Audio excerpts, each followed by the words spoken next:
Hello, and welcome to Revamped, a rewatch podcast that revisits my top favorite shows and movies.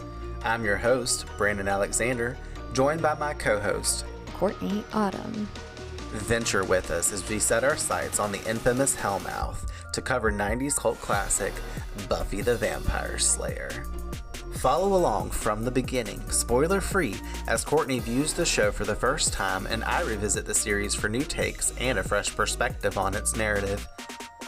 Each season, every episode, in order, we will follow Buffy Summers and her friends to examine their character development, the show's underlying themes, along with its major story arcs, all while engaging in conversations, sharing our own authentic thoughts and feelings to what's unfolding before us. So sharpen your stakes, load your crossbows, and join us as we explore the supernatural world of Buffy the Vampire Slayer. Let's get into the episode. Hello all, and welcome back for another episode of Buffy on Revamped. We're back with an exciting episode. Not that all of them aren't exciting. They're all exciting to me. Happy to be back. I am feeling rejuvenated. We're recording while I'm still on my vacation, quote unquote, if we want to call it that. Still experienced a little break to concentrate on real life haps this week, and it's been so nice getting in the mountains and feeling the reset energy. And that being said, we are back this week to talk about Buffy the Vampire Slayer Season 2, Episode 8, The Dark Age. Dun, and dun, this episode, dun, dun, dun. Yeah, for real though. I mean, obviously we know the Dark Age is a title that's meant to be a play on the Dark Ages, which is a period in history where obvious decline happened, and it makes sense for this episode for sure. Yeah. This episode originally aired on November 19th, 1997, and was written by Dean Batali and Rob Desautels, aka Manuela Desautels. Your mother. Every time. Hopefully this isn't his last appearance, because I want to say Manuela Desautels again. Directed by Bruce Seth Green, our fave. He does all the episodes apparently. Yeah, he's a regular. He's a reg. The not Seth Green, Bruce Seth Green. This week in Sunnydale, when old friends of Giles start turning up dead, it is revealed the same demonic entity they once channeled through magics in their youth is behind the murders. Using each victim to eliminate the next target, Ethan Rayne and Giles are the last two on its list. Having run from his past long enough, he must face the demon when it possesses Jenny in order to save her life. So intense. That's just a big old sigh right there. Okay, so you had this big reveal in Halloween, and we've been building. You've been stewing on this information. I've refrained from texting you and being like, what do you think about Giles? What's going on? What do you think about Jenny? What's happening? Do you love Igon? Are you wanting to marry him? What's happening? What did you think about the episode? I did want to text you while I was watching it, because there are some parts where I was like, I can't believe you didn't forewarn me that this or this was going to happen, you know. But I understand that would ruin everything. No spoilers. But this episode really it gave me PTSD more than anything. I won't say more than anything, because I think I'm still recovering from the pack. That really gave me PTSD. But this is like right beneath that. But I'm glad it was Giles-centric, because y'all all know I've been waiting for this moment. Because every episode, I feel like, what is going on with Giles? Where did he come from? What is his story? So I think the fact that we got a little bit of that makes up for the moments where I was terrified and I thought for sure that Jenny was going to die and be no more. And the laughter that I had during this episode was honestly astonishing and shocking, because I thought that more than anything, I was just going to be either crying or terrified or worried about Giles, or, you know, more of a heavy undertone. So I appreciated the mixed bag of emotions that this episode brought on. Yeah. What about you, mate? Do you remember watching this episode for the first time, by the way? Because it's so like, holy shit. Yes. Whenever I was a kid watching this, I would always like feel a little antsy to get done with this episode. Like, I love Lie to Me. It's got a great story. But then this one would come on and I'd be like, oh, I've got to get through this 45 minutes so I can get into 9 and 10. You know what I mean? Those are great fucking episodes. So I always felt kind of just whatever. I did like the story. I did like what was going on with everybody in the episode and all that. But I think I have always, until this view, kind of experienced that way. Now, when I'm watching it with somebody else, I want them to see this stuff kind of like you. So I'm excited to see what their reaction is going to be. So that is a different take on it. But anytime I'm just like like doing my normal rewatch of the series. I was always like ready to quote unquote kind of skip this episode or just be done with it. So that's kind of That's like where I stand shocking. on like remembering it from childhood. So it was nice to come back to it this time around and understand like I have to view it in a different way, which obviously I did because, you know, I'm working on my analytics and life. I'm like, I'm getting deeper and deeper as we go. And I was like, we're just going to have fun and all this other stuff. And now I'm like, I got to tell this story. Well, and I think, you obviously know what's coming next. So if 9 and 10 are bigger episodes, maybe I'll feel differently about this one and they'll like overshadow this one a little. I don't know. It sounds like that might happen. Oh, no, But 100%. yeah, to me, because I'm so obsessed with Giles and I've just been waiting for this season and a half, if you will, that I needed a Giles reveal. So I was like here for it, ready for it. And yeah, I don't know. I'm not gonna say that I was surprised because I saw some negative undertone of Giles obviously being brought to the surface slowly, but it definitely got a lot deeper than I expected.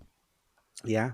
I like the episode for a few reasons. The number one being obviously it's Giles centric. We have not had that in a season and a half, and it took this long to get here. And it's kind of interesting because it kind of puts the aspect of we've been building here. And it's a big one for Giles specifically, just to have the follow up from the reveal that we got in Halloween and Ethan Rayne popping back in for another episode to continue the backstory along with him. You know, we can't have this crazy past without his almost like his antithesis at this point because Giles is in a new place in his life and Ethan's still up to the same old bullshit apparently, you know, doesn't give a fuck. Cowardice ass energy, I call him later. And it's wild to think that himself was wild and dabbling in magics and all that. Again, polar opposite of Giles that we see today. But unfortunately, like most times when we do dark things, it has a habit of coming back up sometimes when we think it's hidden or behind us. When I was writing that in my notes, I was thinking of Randy's quote from Scream 3 whenever he's like, "The past will come back to bite you in the ass. Whatever you think you know about the past, forget it. The past is not at rest. Any sins you think were committed in the past are about to break out and destroy you." he's leaving them that message from beyond. And I was like, boy, does it here. You know what I mean? Like 100%. Which kind of gives us a little bit of subtext and I wouldn't say metaphor, but it gives us something to reflect on as natural human beings about what we should caution, the cautionary tale of it. Anyways, having watched it again now and getting back to those few reasons, I'll add number 2 is the storyline between Giles and Jenny. I've always known that it was there, but I paid special attention to what was surely to be the peak of their relationship because in the beginning they're kissing and they're planning to take the next step in the beginning stages of their relationship, and by the episode's end she's putting up a huge boundary between them and taking a big step back. Yeah. Of course, you know, I might feel the same after being possessed by a demonic entity. I can't disagree with Jenny there, but overall, it is a nod to the fact that it seems no one in the show can ever just be happy, and usually for supernatural reason. And, you know, the duties of our heroines, I'll put it that way. And the elements of their lives really just getting in the way. They can't live a normal life. And now it's kind of spreading out from Buffy into other people. You know, we haven't really seen Giles take on a negative aspect. He's usually just ooh la la. It's like fine because I'm the watcher, but now this is affecting him in a new direct way. It's just interesting how the episode once again can flip on a dime. You know what I'm saying? Yeah, Like everything can just turn on its head. My reason number 3 was Willow because I had completely forgotten about her moment in the library. Get the hell out of my library! Like I love it. All the best moments seem to take place in there for her, especially the last few episodes because we saw that big outburst that she had in Reptile Boy whenever she screamed at Giles and Angel. So it's one more character building moments for Willow. She's not that same person that we saw from the last season. So I thought it was really funny, and obviously we can talk about that when we get to it. But my top reason for really enjoying this episode, watching it through the new eyes that I have to have, was Buffy and Giles, because we've mentioned before, you know, their relationship that's been building, their Slayer Watcher dynamic. And I feel like the roles are a little different between the two in this episode because this is the first episode where Giles is sort of out of the mix because he's on the bender and Buffy has to really give out orders on what the gang is going to do to help him. It's not like her taking an order from Giles, even though Buffy kind of does what the fuck she wants to at the end of the day. She's stepping into more of a leadership position because let's face it, technically the Watcher is the leader in the sense of guiding Buffy, and she has to guide everyone else this episode. Yeah. I would say that the Monster of the Week this time was the most dire that we've had for just a Monster of the Week, because obviously the Monster of the Week is 𝒂𝒓, but it's doing something that's affecting a direct character, Jenny. So we're used to our gang being in the line of danger, but this is possibly the one where more is at stake because we could be losing Jenny in this fight, you know, to save her if things happen. Well, and then there's the threat of it like moving to someone else, you know, and them having to think around that whole situation. So it's more fragile than just like, oh, we have to kill this thing. there's this added layer. So that was interesting too, because it wasn't just like Buffy can come and slay some shit and then that's the end of it. You know, like there was a lot of strategy involved with this one. So I appreciated that. I noticed everybody, I know I was saying a lot about Buffy having to take charge. Willow had to, Xander in a way had to, because they were all in the library. Even Cordelia was there trying to work on how to help Giles. They all had to put a different shoe on for this episode. So that was really cool to actually see now that I'm like thinking They're into all that. slayers of the week. Yes, it's a group effort, except they're not my people I chose. All right, well, you ready to get into the episode? Yes. All right, let's go into the Dark Ages. In every generation there is a chosen one. She alone will stand against the vampires, the demons, and the forces of darkness. She is the Slayer. We open outside of Sunnydale High as a visibly distressed and sweaty man has arrived in search of Rupert Giles, finding a janitor along his way who verbally directs him to the library's location on campus. Christoph Beck's amazing score for this episode plays suspenseful as fuck in the background, so we get the nice little, like, I don't know, I like it. It's like, do, do, do. I can't do it, actually. I'll just insert a clip, as usual.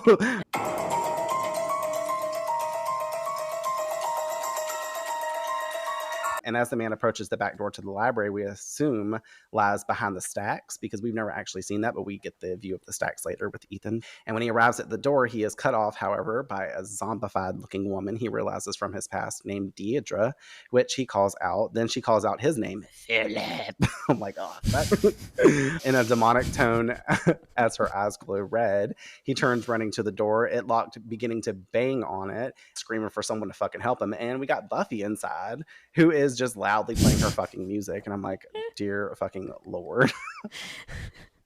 But I'm like, at which point do you give up banging? I feel like he had so much time to stop banging on that door and just try something else or keep running. I mean, first off, she's moving slow as fuck, so there's that. And I'm just like, you have time. Go somewhere else. Try a different door. You're at a school. There's many doors. Like, this poor man, he wanted to die. Yeah, and he died at the hands of Buffy technically, but yes, exactly. All the noise that Buffy's got going on there, because she must have the beat while aerobicizing. She's in there playing that music, and Giles, I love him because he's like squatting his ears. He's like, I can't fucking stand this shit. He's visibly distressed as shit. I'm like, oof. Philip's outside of the door distressed, and Giles is on the opposite side of the door distressed as well. Outside the door, though, Deirdre has caught up to Philip and begins to choke him. Inside, Buffy wraps up and shuts off her music. Giles pleased with this decision, making the comment, very good, and the rest is silence. With these words, we see Deirdre break Philip's neck, dropping him to the ground, then passing out alongside his body, turning into a mystical puddle around him. And then we cue the Buffy theme. I have to say, because you were starting to comment on it, if Buffy wasn't in here with this noise, poor Philip would have survived. But his death is hella on him regardless, because he just stands there at the door and lets possessed Deirdre gone, as I called her, get him. I'm like, dude, run. You have legs. Utilize them. He just literally stood there. He turned around and was like, choke me. And I'm like, bro, her hands ain't even on you when you go, like, what's happening? He surrendered so quickly. I was like, he didn't even try to fight her off or anything. Like, he didn't even try to push her off. She just came in with two hands out, and she was like, I'm gonna choke you. And he's like, all right, I'm gonna let you. He came from England, obviously, to find Giles, because that's where he knew Giles from. And him being also English, I would assume that was where he was still living and where Deirdre was still living. So, like, did Aegon get on the plane too and like follow him over? Like, did Aegon, like, how did Aegon how did Deirdre get over there is what I want to know. I mean, He's like, Deirdre she gone. can't. But truly, looking like that, where can you go? Well, anyways, the following morning, Giles has a nightmare of ritualistic moments, a mark being tattooed on an arm by candlelight, and a demon's face with red eyes and huge burning fire, while a young man appears to be possessed. He awakens in his bed, startled, realizing that it was in fact a dream. And I noted that this is the first time we've seen Giles's bedroom, let alone his home in this whole entire episode. So I thought it was cool that we finally see Giles's dwellings. You know, he doesn't have a pool of blood. He's actually got a legit looking cool home, because we haven't seen anything else but Willow's bedroom and like a speck of Xander's. At school the same morning, Buffy and Willow sit outside playing a quick game of Anywhere But Here. That one where you envision the opposite day version of what you're actually doing. Buffy and Willow's both imaginative as Xander comes up inquiring what they're doing, and then letting them know, obviously, you know, what we're doing and where our perfect anywhere is. And then he also chooses to let his go. His is always the same, as Willow says. And I was like, apparently Xander doesn't know how to play games, because he always sticks with the same thing. No wonder he never wins Mr. Always, playing with, you know, scissors and fucking rock, paper, scissors. Amy Yip at the water slide park. And Xander makes the quote, I'm constant in my affections, after he makes the comment with her. Amy Yip and stuff. And I was like, oh, wow. So you have come to realize this, Xander. We have as well. Nice of you to finally admit this.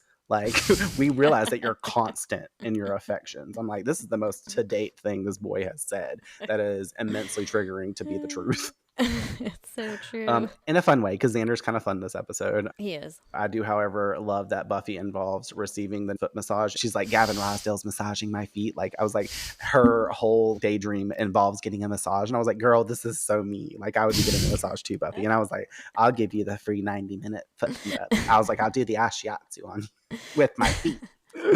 What else did I have? Oh, and I actually had a Buffy fashion police moment because I did not like her sunglasses in this scene. They were very buggy and like just big. Like it looked like bug's eyes. I was like, is she actually Natalie French? What's happening here? And then this ugly ass little wooden clutch purse thing that she had. It was like not very big. And if anything, it could hold a pen or a lip gloss. So I guess that's what she has in it. But I noticed because Xander has his side bag that he always has on. Willow, of course, has a book bag because she's always arriving at school to learn.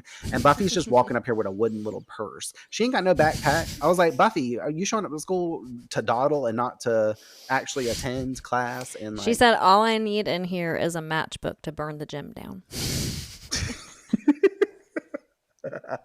That was a good one, mate. Yes, she's got matchsticks in there. I should have That's been all like, she what do you needs in think's there. in there? And you That and her steak. Yes, her steak the for mini slaying one. vampires in the daylight. Listen, she said she's going to carry that wooden clutch well through the night. She's had a date with Angel later. She's going to use the wooden clutch to slay the vampire. She's going to break it in half and have a steak. I was going to say the wooden clutch becomes the steak. That thing was ugly, but moving along, Willow sees Giles walking up and questions the two if they think that Giles ever played the game that they were playing whenever he was in school, and Xander jokes. Giles lived for school. He's actually still bitter that there were only 12 grades. Buffy adding, He probably sat in math class thinking, there should be more math. This could be mathier. oh God. Willow trying to give him benefit of the doubt on having a fun side when young. Buffy retorting, are you kidding? His diapers were tweed. Like, oh. It's like, can you imagine pooping and peeing in a fucking tweed diaper? Giles did. Didn't have to imagine. He lived it. They call Giles over because they see him like looking around scattered and shit and commenting on his tweed jacket as soon as he arrived. And I'm like, this is so relevant because Buffy like ends that thing about like his tweed comment. And then she's like, oh, look, more tweed. Are you wearing tweed? That's tweed. They all usher off together though after these comments. And he tells them that tonight is an important night because of the monthly supply of blood being transported to the hospital, aka Vampire Meals on Wheels, telling Buffy they should meet at the hospital that evening, weaponed up in case vampires attempt to intervene the transfer, demanding an on-time, not dawdling Buffy. Her sarcasm, have I ever let you down? And him retorting, should he answer that or just glare? Like, I was like, Buffy, why do you like put yourself up and set yourself up these like types of comments back? Because I mean, she hasn't ever actually let him down, but in ways like this, you know, dawdling aspect wise, she definitely lets him down. Yeah. And then Miss Calendar appears saying morning England to Giles. And I was like, girl, I was like, what else are you gonna call him? Willow cracking jokes on them immediately. She's like, feel the passion. And then Jenny like scolds her too. She's like, bitch, you better check yourself. You talking to adults right here. And I was like, she also double checks that her and Willow are still on for next day's student computer basics tutoring sesh, which Willow is aiming to score extra credit by helping. Does Willow actually need extra credit? Because she's about like Giles in the sense of, you know, what they said about him. She is most undoubtedly completing all of her assignments with shining stars of effort, you know, and probably still just wants, I guess, more work to do. She's like, how can I get more work? How could school be more school? I guess that's why I was saying she's like in Giles the same sense. She's like, math should have more math. She's the nerd of all She's nerds. like, I need the math to math. It's mathin' for me, you know? And I want to put a little breadcrumb out there for you because this is a big foreshadow that I've never caught before. Her comment, feel the passion. I'll directly relate it later. We have a long ways to go, but it is in the season where I'll connect this and make it make sense. But you're going to be like, what the fuck? Like, Holy shit. because it directly deals with everything that's happening in this moment. So it's kind of interesting. In the episode, though, Xander is joking about the poor schlubs having to attend school on Saturday, and Jenny's smarting off to him. She's like, Honey, I'm okay with you, Xander. alluding to the fact that he just isn't doing so well in computer class. And Buffy and Willow laugh at him. Jenny informs Cordelia will also be there, and Xander making the comment, Ooh, gang, did you hear that? A bonus day of class plus Cordelia, mixed in a little rectal surgery, and it's my best day ever. I thought that was a really funny quote for him. I was like, what the fuck? He's like, throwing rectal surgery and it's my best day ever. Like, fuck. He's like, it's the best day evs. Enunciating that last part to it, Miss Calendar, who just smirks at him, and Giles and her begin to walk off to class. The twosome of cuteness leave the gang as they, for a moment, and to their horror upon Willow's suggestion, imagine them getting together. I guess she meant fucking, because that's how Willow says that. I was like, because they are dating, and all their faces growing sour. They dip for class as we find Jenny and Giles on the way to her class discussing one of his first edition beloved books having belonged to Giles' father. He'd loaned her, as she teases and stresses him out about, mentioning like what, folding the pages, highlighting inside of it, and spilling coffee on it. She's like, my froth got everywhere. I was like, AKA essentially ruining the book just to get a squirm out of him, as she calls it, and making him unnecessarily worried as she pulls the book to return it to him out of her bag in perfect mint condition. And I was like, ugh, poor Giles. She's just like fucking with him. And it's because she knows she can get like this little rise out of Giles. So it's a fun little opposite match for him, because he's got somebody that's going to, I like people when they fuck with me, and I like to fuck with people too. So yeah, I like her sense of humor. She asked Giles if anyone has ever called him a fuddy-duddy, and of course I had to take to Google to go see what that meant, which means a person who is old-fashioned and fussy. And I was like, well, it fits. He agrees for sure. She adding, what about a sexy one? She brings up plans for this weekend and him asking if she wants to go out, and she's replying to him. She's like, I think I'd like to stay in. And I'm like, ooh, motherfucker. I know. I was like, Jenny coming in hot. It literally, though. And then, of course, as she says that, the fucking bell rings. And in that little moment right before, students come in, they share their first kiss. And I was like, good thing they kissing now, because Jenny planning to have him slinging that dick this weekend. So you better get that kiss out the way right now. Unfortunately, she's like, we're not going to have time for this weekend. This gang of students are now coming in, and they break up the sexual tension. And he again states, so Saturday, and she's looking into his eyes, says, Let's see if I can make you squirm. Oop. I love it. Like, I literally, most of the beginning of this just kept making me going, I felt like my niece Aubrey, because she was always saying that shit. But oh my God, I'm so obsessed right now in this moment, because I was like, I love it. Do you love it? I love it. I love it. I was so here for it. I really didn't expect her to come in that hot, though. I was like, dang, we're at school and everything. And she's like, I'm about to give you blue balls. Oh, very true. You got to sit with them all day. I like the fact that they had their little first kiss. I was wondering how you were going to, just because you didn't know what was coming after in the episode. So I was like, Courtney's probably like, yes. Oh, totally. I was like, yes, when is the wedding? It's coming at me. It's coming. The episode where they get married. It better be. All right, great. We'll see. Either way, they part, and Giles arrives in the library to find police officers and a detective there waiting for him. He is confused, and they claim there was a homicide on the campus the night before. No shocker there. I'm surprised police are actually here investigating this, which we know was Philip, looking for him. And the body apparently had no ID on him, but it did have a slip of paper with Giles' name and address on it, so he needs to come with them. Just as he's about to try to leave with them, Cordelia enters the library. They're demanding to check out a book on computers, really fuming about this Saturday school sesh.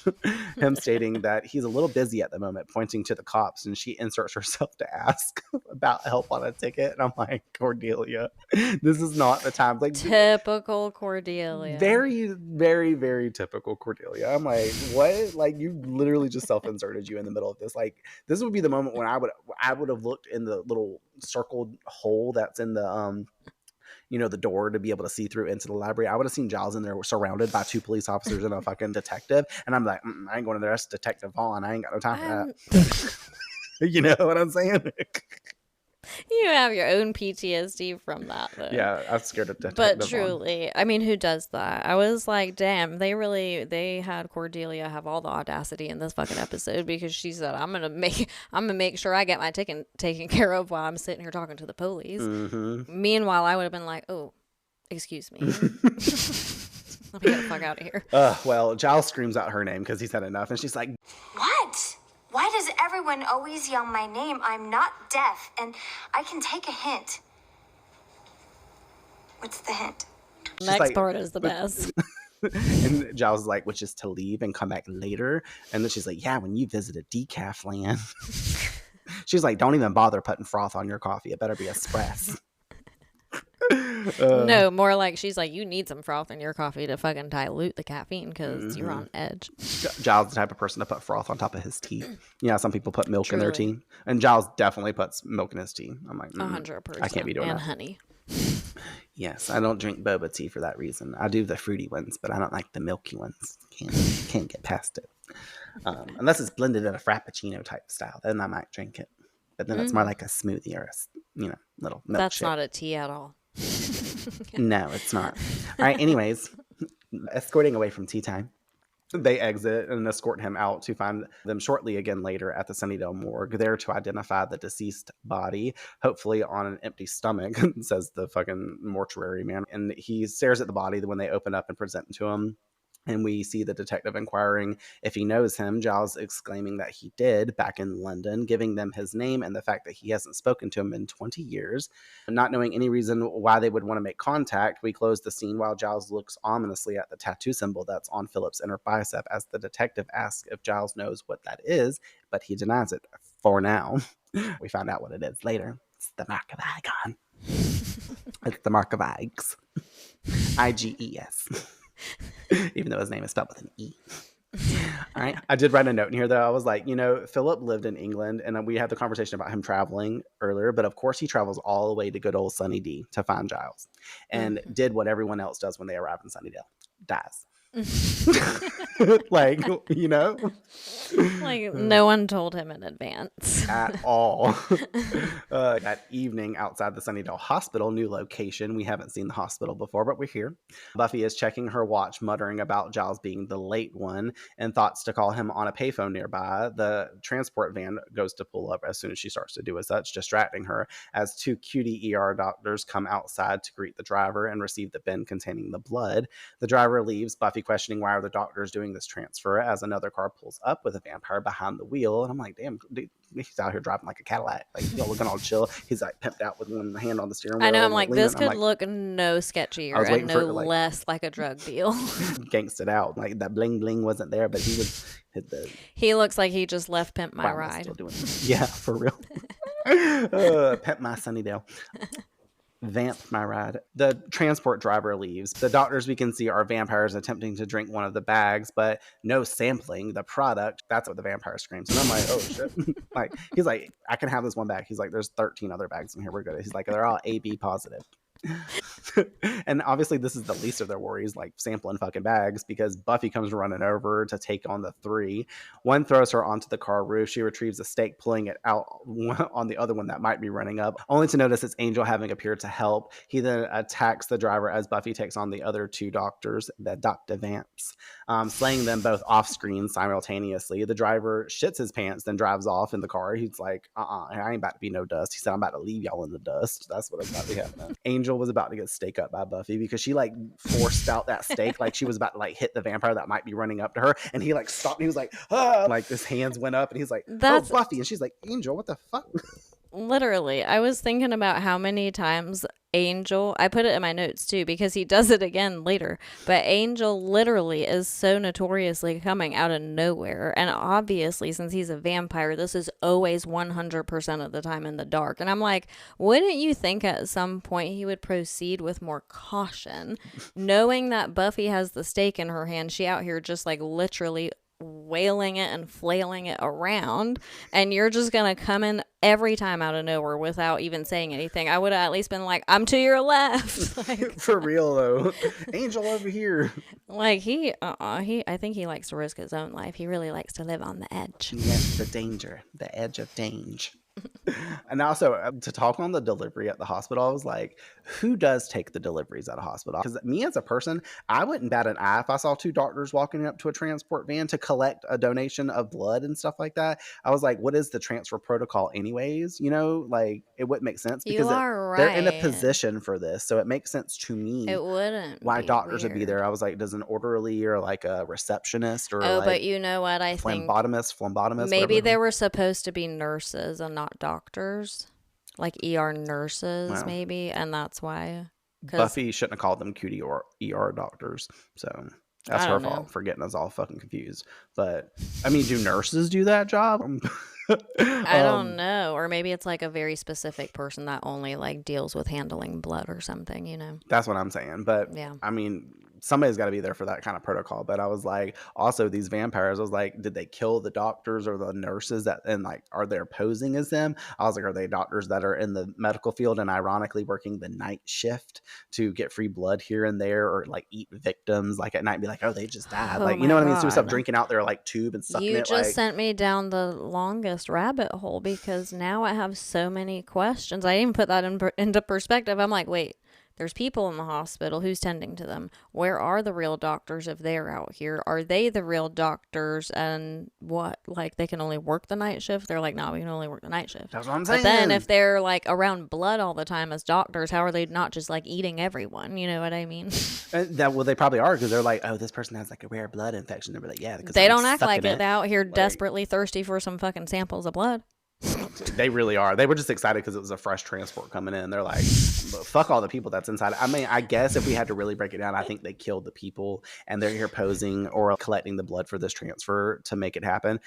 But They're basically like intercepting. I have questions about this in general, though, because like I get the blood transport aspect, but like Angel's like, yeah, everybody knows about this. Yeah. Everybody, I mean, Giles knew about it as well. So is this like a monthly Like, since occurrence? when is that him this and- like blood transfer schedule public knowledge? Y'all be looking this up on the website? They tell you on the news? Like, I need to know. Obviously, Buffy and Giles have done this before, because he's like, tonight's the night that the vampires do this thing. We did it last month. So apparently they've He's been doing like, this every first Saturday.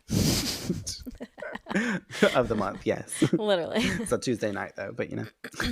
All right, well, I'm gonna move along. We're just gonna like leave that question unanswered, you know, because no normal vibes are always taking place. I want to say one last thing though, because I don't think this has happened yet. Not so far have I noticed a scene that played out to look more drug dealish than this one so far. I was like, they literally played this out like from the car that the vampire was driving to all the whole things when he's like, no, trying the samples or whatever. I'm like, they're literally making this seem like he's got like meth over there or something. Oh my God. I will say that it is fun because technically the metaphor for this episode, which we get into later, it has a heavy connotation with drug addiction and abuse of substance. So the fact that you catch that in this way, I hadn't really paid attention to that truly, but it is like a drug deal going on. This episode does for like have a subtext on drugs. So That's cool crazy stuff. Buffy questions Angel's knowledge about this, and he claims, like I said, every vampire knows about delivery day. She asks if he can make sure that the hospital gets the delivery, and like he pauses for a second, just kind of looks at her, and he's like, yeah, I can do that. I'm like, you taking that home to drink it? Like, don't even lie. She wants to go check on Giles, though, because she's worried, and Angel's saying that maybe he was just late, and Buffy being like, Giles, who counts tardiness as like the 8th deadly sin? yeah, okay. She leaves and we see her arrive at his apartment knocking on her door, and I have to comment on the fact that I love his wooden door. It's giving like urban Nirvana. Every location has the wooden door, you know, like his is cooler. It was like a very English vibe for some reason. I was like, somehow he ended up with like the most English house in Sunnydale. He's like, this is it. He opens the door to tell her that it's late, asking if everything is okay, but she's there to ask the same thing, and he looks awful, very distressed, worried, and tired. He tries to get rid of her fast, claiming busy, going to shut the door in her face, her blocking it and reminding him of their plans for the night, to which he apologizes, and she takes notice to asking him what's wrong, but he claims that he's in the middle of something very important, is sorry, but needs to say goodnight now, and just shuts the door in her face. And I'm like, oh, fuck, man, like... You know, that's not the normal Giles we would typically see. He was very cold, and I didn't like Giles in this scene at all. I was like, I could go without it. Well, she leaves, and inside we hear him on the phone calling England to try and reach Deirdre. But, you know, Deirdre is Deirdre gone, a.k.a. a puddle on the ground, who is now Philagon. The person on the line telling him about the death of her recently, and he is deeply bothered by this info, giving his condolences and hanging up. He sips some of his alcohol instead of his milk tea and crosses Deirdre's name off of a list that he's written. Thomas and Philip's name also striked out above hers or below, I don't remember. The final two names on the list, though, reading out Ethan Rain and his own. He moves over to a nearby sink, which is just a bowl of water in his apartment. And I was like, is that like a refreshment station? Because he's got the mirror right above it. Like, I get people in movies, I've always seen it. I've never really done it myself unless it's a hot ass day. Like, go in and get some water and splash it on my face and stuff. Like, and then pat it off. Maybe it's the English thing. have no clue, and I ain't trying to hate on nobody's like vibe, but I was just like, why is this random saucer of water floating over here by his counter? Like, what is that? And he rolls up his sleeves to expose the same tattoo branded on his inner bicep that we saw earlier. And like jokingly, I said, he does splash the water on his face, looking up into the mirror hanging on the wall above him, speaking to himself. So, you're back.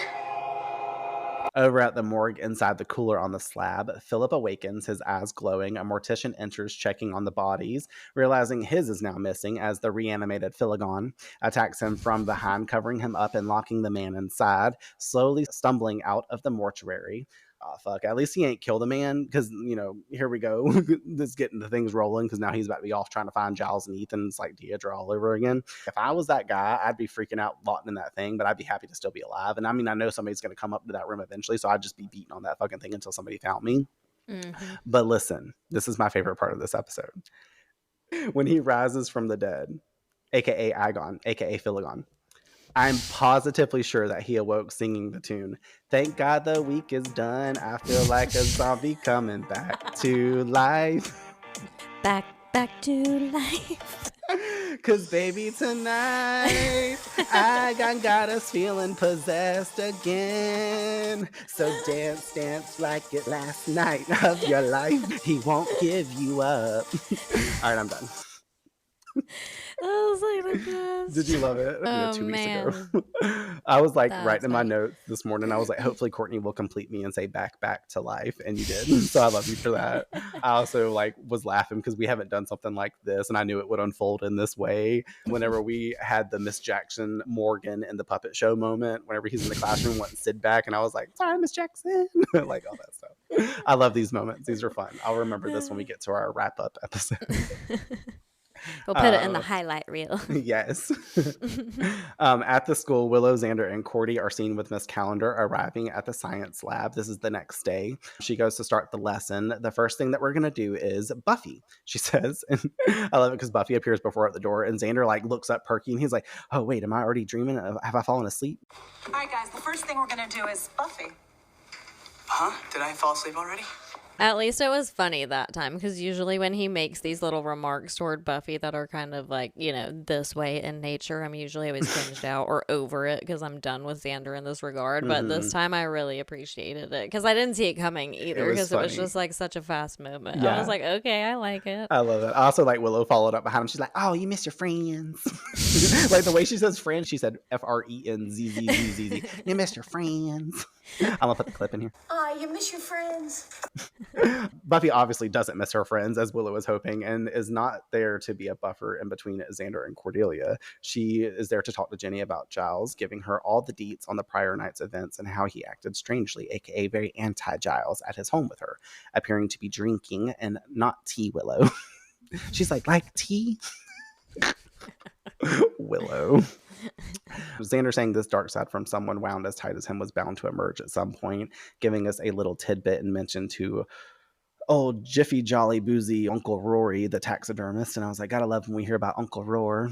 We haven't heard about Uncle Rory in a long time. And I was like writing in my notes, so I was like, what is up with these two being in this basics class to relearn like the stuff, like only these two students, because it's not like a class with a few extra people in there. Willow's obviously there to be tutor, but it's just Cordelia and Xander. And beforehand it was just Cordelia before, you know, Jenny was like, tomorrow at 9 sound good, Xander? Like Xander wasn't supposed to be a part of this. So it was about basically everybody showed up but the students that were supposed to get the other students were like, we ain't coming to school on Saturday, and maybe then they died. You never know. Oh god. Yeah. It's Sunnydale after all. There are the doors in the morgue that the dude had to walk by when he was checking them. The full ones, those were the students that were supposed to be there. Okay, gotcha. Well, no questions left unanswered whenever Courtney is on site.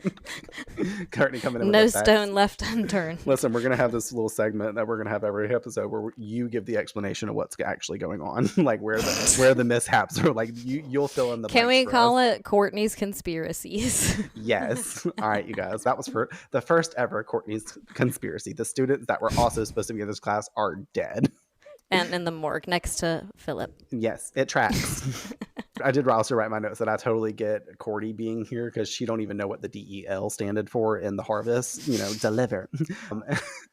And I was like, this is just a continuation that she doesn't have good computer skills apparently, and it's still rolling a season later. But I was just like really in my head about that. I was like, why in the fuck are these No, students in here I like did this? the same literal thing because she was sitting there talking shit about like, isn't the whole point of computers to not have books? So why do I need books on computers? I'm like, honestly, out of all the people on this entire show, including all the people that have come, gone, and died and in between and gotten staked and whatever else, you are the only one who actually needs to be reading a book on computers because you don't even know what delete is.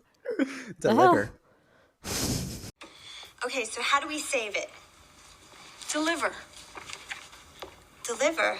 Where's that? Oh.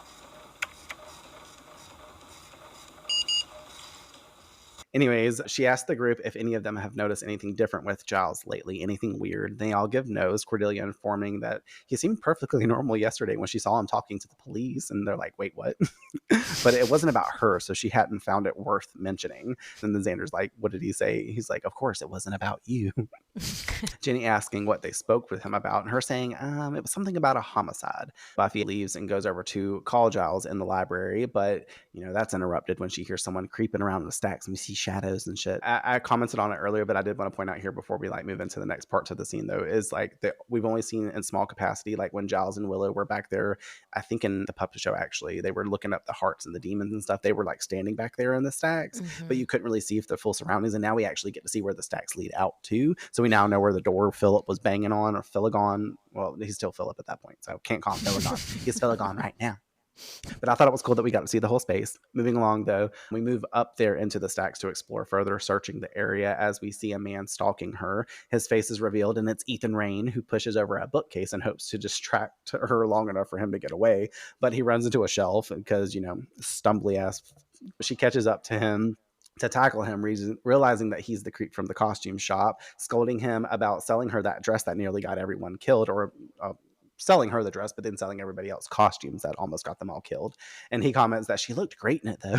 I'm like, and she punches him across the face, and I'm like, Slayer fist hurts, huh, Ethan? I'm like forever saying that when Buffy hits a non-monster person.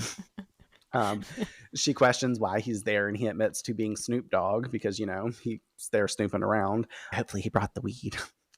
He left it with Joyce. Yes, he was over at Joyce's beforehand. He knows Joyce. They go way back, just like him and Giles. She threatens to call the police, and he brings up Rupert, cluing her in the fact that they know one another, and they go way back, as I was just saying, asking if she knows where he is. Little pause here to talk about Ethan Rayne coming back. We already know some weird shit is going to be going on whenever his ass pops up. What did you think whenever you saw him in the stacks? I remember that you said something like, I can't remember exactly, but I know that it was like vaguely put that I might be seeing him again. And I knew that it was going to be this episode when they did the little flash of Giles's like list and Ethan Rayne's name was on there. And I was like, oh, fuck, here we go. This motherfucker's back. So I was really not that surprised when I saw him.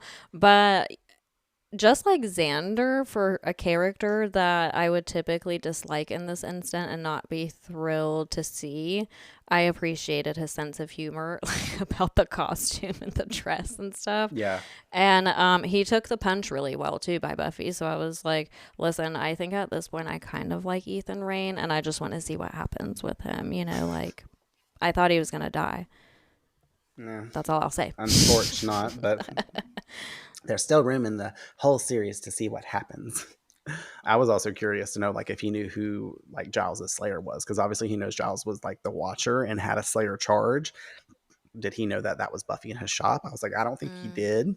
I was just pondering these things. I was like, obviously he came to Sunnydale with purpose because he knew Giles was there. So he came here to fuck with some shit because that's what he likes to put out there magically and energetically. But I was like, obviously he's still been lingering around here too, because he mentions that his shop's, rent wasn't done till the end of the month. So my guess is that it's still kind of like the November time period here, since the Halloween was a few episodes ago. Yeah. So we're still in the first like couple weeks after that.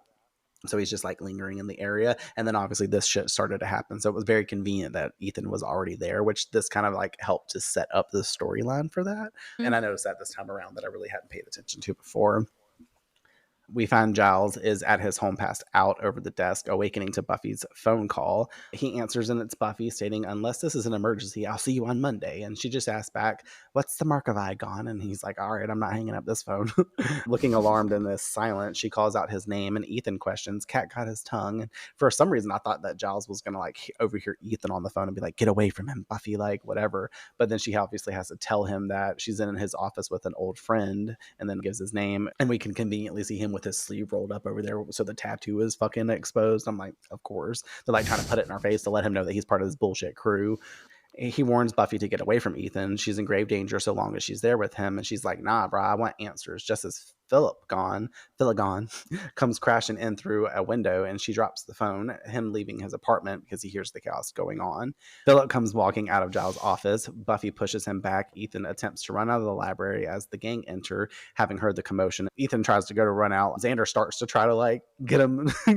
Like Ethan just shoves him to the side. But then Cordelia, of all people, kicks him in the leg and causes him to fall down. And later on, she's really quite pleased with herself for doing this. She's like, I kicked the guy. I think it's the most badass thing she's done so far in the entirety of all the times. Well, this is how she fights back, other than biting the vampires, you know? Buffy at this point is positioning herself in front of the book cage, and we see Philip go to lunge at her, and she hops out of the way and then locks him inside. And I was like, this is the greatest use of this like cage that we've seen so far, other than holding the weapons. Now they've got somewhere they can keep this motherfucker at bay. Moments later, Willow is certain that this motherfucker What do you mean they locked Xander in there? Drink the pack. Oh yeah, they did. I forgot. I tried to like that was actually the greatest. Courtney, that's use. because you still had PTSD from that episode. I had moved on as usual and forgotten all about that episode, so I wasn't even thinking of it. But I love you so much for remembering a Buffy fact. You'll definitely pass the future thing that I have written in my notes to do a Buffy trivia episode with you, or like for our one of our wrap ups, maybe like season 3 or 4. We're gonna do some trivia for like the first few seasons or something. So you better know your Buffy facts like that. I'm gonna have to rewatch. How many times were people locked in the cage? I know that better. You better start counting. Apparently. Well, you better. You're the one who got it wrong. Well, I know the Buffy trivia. I was just testing you. I hope people are enjoying this. Moments later, Willow is certain that this motherfucker is looking dead. Ethan calling out to Philip that he's sorry, that he is as such dead. Giles rushing in now, asking if they're all okay. Xander's happy about this dead guy interrupting class, and Cordelia's happy that she kicked the guy. And so everyone is good, except Ethan's leg and dead Philip over here. Philip gone. Giles is stunned at dead Philip. It can't be. Ethan calling out, but it can, greeting him by the name Ripper again. Giles questions the fact that he told him to leave town in the shop, and like when Giles turns to look, he's like, I told you to leave town. Like when he starts walking, they're like, oh shit, like we're all tensing up, and he's like, I'm like, you're in front of everybody right now. It's not like hidden behind the like, the curtains at Ethan's shop. Like you're just like full on rippering right now too. And Ethan doesn't listen well apparently. And Cordelia whispering to Xander, why did he call Giles Ripper? And then Giles grabs like a big wad of Ethan's hair and rips his face in the side, and then Cordelia's over there like, oh. I love that. I was like, oh, badass daddy Ripper right here coming in hot. Kind of love to see it because it's not normal Giles for us, and it's like more aggressive than what it was. I mean, obviously we got to watch him beat the shit out of Ethan the last time we saw him, but he's about to do it all over again. He's like, he is never happy to see some fucking Ethan Rain. And you're right, it brings a different energy to the table, because before he was being like super discreet about it, so he could still like maintain his like, very put together and more so unbothered image. And meanwhile, he's like back here behind the curtain at the shop trying to kill Ethan Rain. And now he's just like, you know what? No fucks given. I'm about to murder you in front of everybody. Yeah, for real. It's the dire situation going on. Buffy tries to come between them in this motion. Ethan mentions about him knowing Giles has been having the dreams because he has as well. Buffy yelling out, what dreams? What is going on? Ethan suggesting to tell her when Philip busts the cage door open, knocking poor Jenny standing behind it. Like, I noticed this time around that Jenny is like positioned herself right behind this door. And I'm like, why didn't you come sit at the table where Jenny is always typically found? She's got to be standing behind this damn door for this instance. I'm like, poor Jenny. But she gets knocked out. Buffy takes on Philip, who slowly loses energy and then just passes out, turning into that weird liquid we saw in the beginning, falling beside Jenny's body as they notice Ethan has escaped, running out to try and catch him, as we see the puddle making contact with Jenny's hand as it flinches. And I think this is a sucky timing because just as Ethan's tried to make his break, like everybody's distracted with Ethan getting the fuck out of there. And then they didn't catch this little thing. If they had caught it beforehand and seen like the absorption or like, I don't know if they would have caught it. Yeah. Yeah, totally. I thought the same exact thing. I was like, oh shit, missed opportunity. We find Jenny awakening and Giles asks how she is helping her to her feet. She just says, ow. Cordelia stating, this is what happens when you have school on Saturdays. Giles comforts Jenny and promises that she will be okay as she clings to him. To see her eyes glowing, and I'm like, oh, here we go. Like I remember the first time I saw this, I was like, fuck. I thought Jenny was gonna be like you were saying, are they gonna kill Jenny? Like I remember that instance from childhood because I remember the glowing eyes very specifically. I was like, she's possessed by a hyena. There's your trivia. The pack. Buffy comes back in saying that they lost him, asking again what's going on, and he doesn't want to give up this private info. She insists dead guys are attacking them, and that's a cause for her knowing, asking again about the mark of 𝒂𝒗. And he gets extremely snappy with her, telling her that this is not her battle. He's like directly being like, bitch, you need to shut the fuck up and get in your place. And I'm like, once again, like Giles is intense. It was very like out of character energy for Giles. Just like when she came to his house and was like checking on him and he was being a complete dick in a way. And I was like, holy shit. Okay, but Giles, you do know the more defensive you act, the more curious other people are going to be about it. So like, calm down. Absolutely. Well, he tells her to unequivocally stay the fuck out of it. And he collects Jenny to help her get home and they exit. Once gone, Buffy turns to the gang and says that they have work to do, ordering Willow now to find anything she can about the mark. Xander will be digging through Giles' personal files to see what he can find. And then they leave to go do a search. Cordelia stepping up next in line, brandishing a grin for Buffy. And she's just like, what? And Cordelia stating, What about me? I care about Giles. Buffy telling her, you can go work with Xander. And Cordy's like, Well, when I say care, I mean... Cordelia? Okay. Buffy's like, bitch, just go do it. Shit was funny. But I love it. It's a team effort. Everybody was here. Even Cordelia stuck around. Cordelia would have been like, oh, well, school Saturday's closed. I'm going to get my nails done. You know what I mean? She could have like vacated, but she did not. So yeah. I'm going to give Cordelia some kudos there. Cutting over to Giles' apartment where he's taken Jenny, who is thanking him for bringing her there versus home alone, offering her an adult beverage and apologizing about all of this. I'm like, yes, dope up the woman fucking alcohol. With like, and then he wants to offer her tea 10 minutes later. I'm like, what? Okay. Listen, in this moment, though, I was really hoping that Giles was like 2 or 3 steps ahead and had drugged her drink because I was like, maybe he knows and therefore he'll drug her and knock her ass out or something. Yeah, and at least they'll have more time to figure out what to do. I like where your brain's going with that. As a person going into the show the first time, like trying to expose your mind to like what exactly might be going on. And that's a fun little hot take, you know? Honestly, yeah, it really is. I was just like you said, I was hoping that like maybe without us knowing, someone else witnessed the whole like absorption situation. So yeah. Well, they didn't. Obviously. And Giles like gives his apologies and she's okay with everything though, because this is what happens when 2 people become involved. He almost leans in to kiss her, then suggests getting her home because he's not the safest person to be around at the moment. Her telling him nothing in this world is safe. As we flash back over to the library where Willow has made some gain in her findings, having found out the symbol and its backstory. Look, the mark of 𝒂𝒗 worn by his initiates. 𝒂𝒗, also called the Sleepwalker, can only exist in this reality by possessing an unconscious host. Temporary possession imbues the host with a euphoric feeling of power. Yeah, but what about not temporary? Willow adding that the possession is permanent in form and it will give way for the demon to be born from within its host. Also telling us that he can possess the dead as well whenever he's called upon, but its demonic energy will disintegrate the host eventually, and it must jump to the nearest dead or unconscious person to continue living.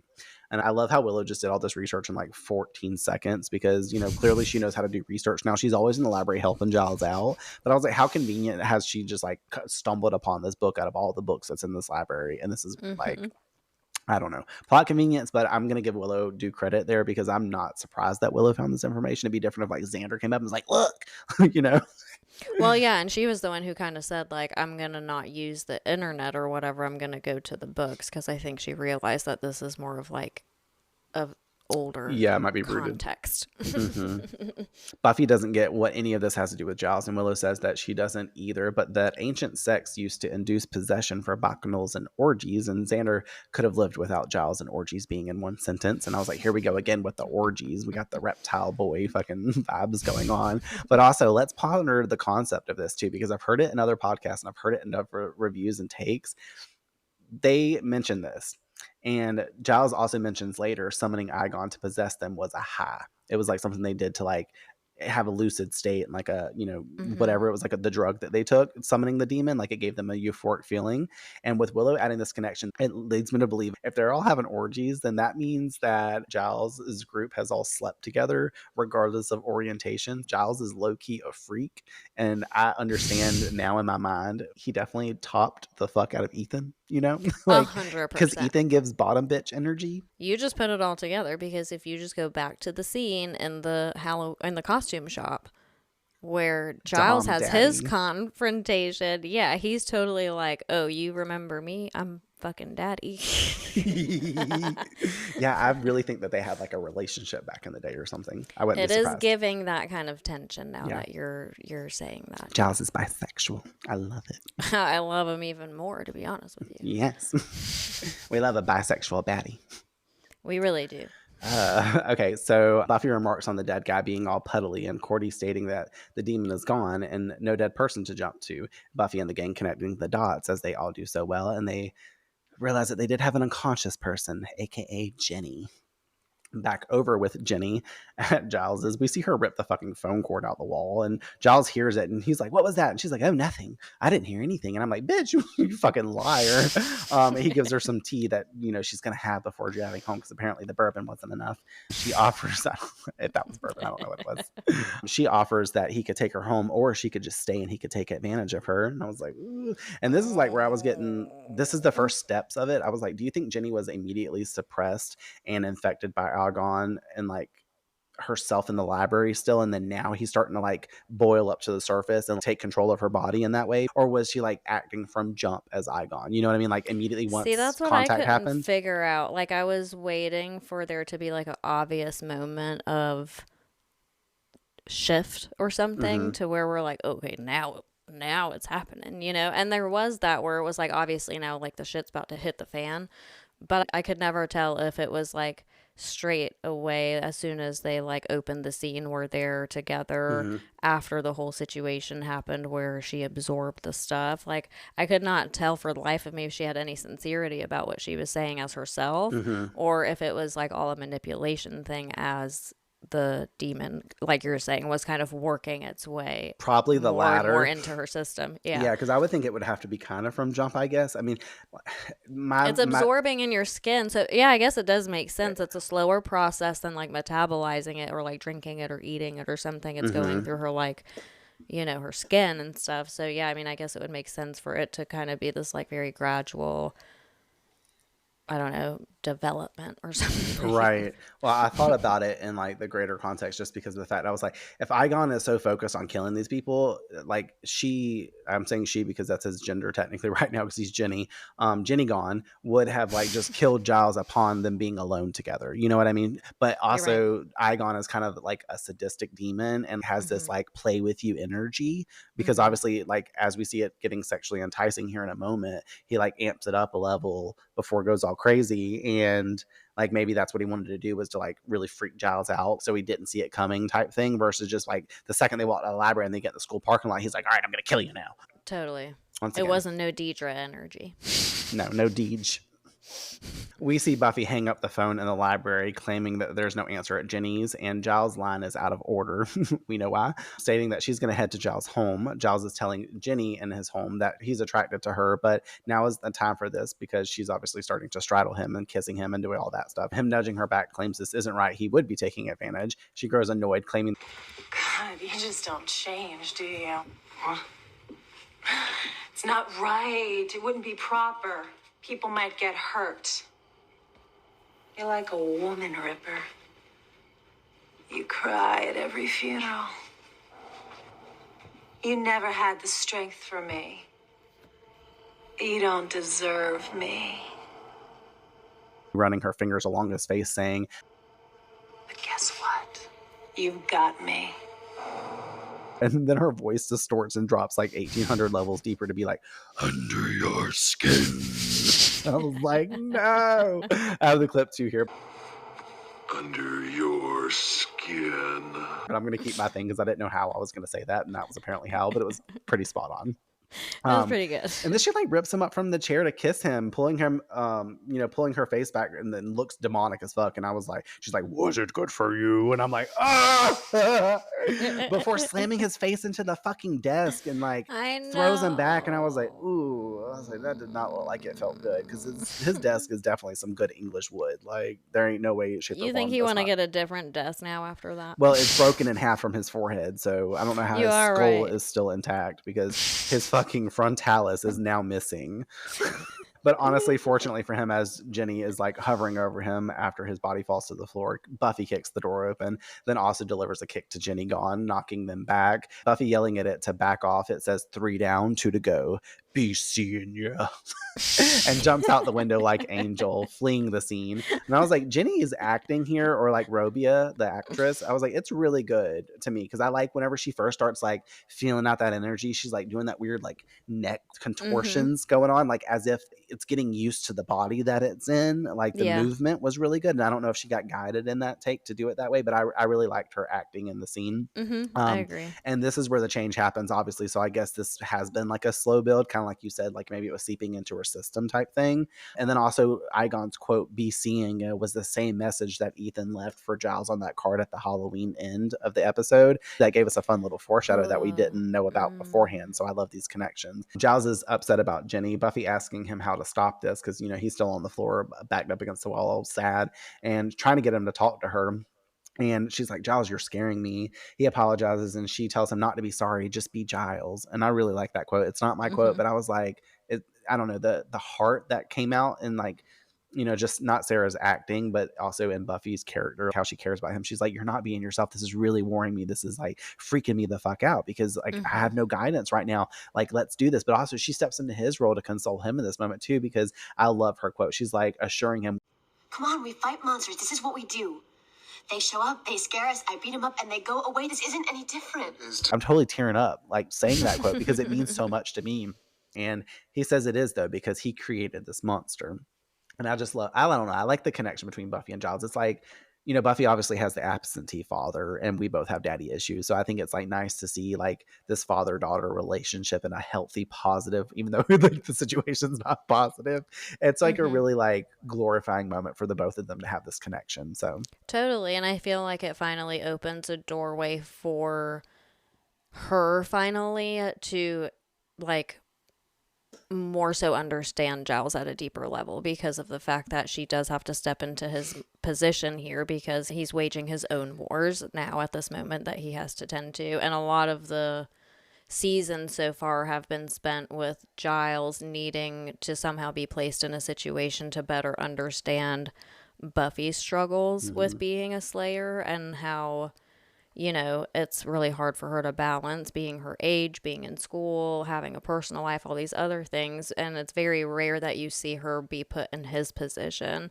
And now that she's getting the added layer of a look into like, oh shit, you know, like even though he is so stoic and he is so fatherly and he has this authority, I think it creates a room for more respect for her to him, you know, because she's kind of like, you know, I should listen to him more. He does have a life before this. It's not just being filled with being the Watcher, you know, like he has his own burdens, his own trouble, his own past, his own story.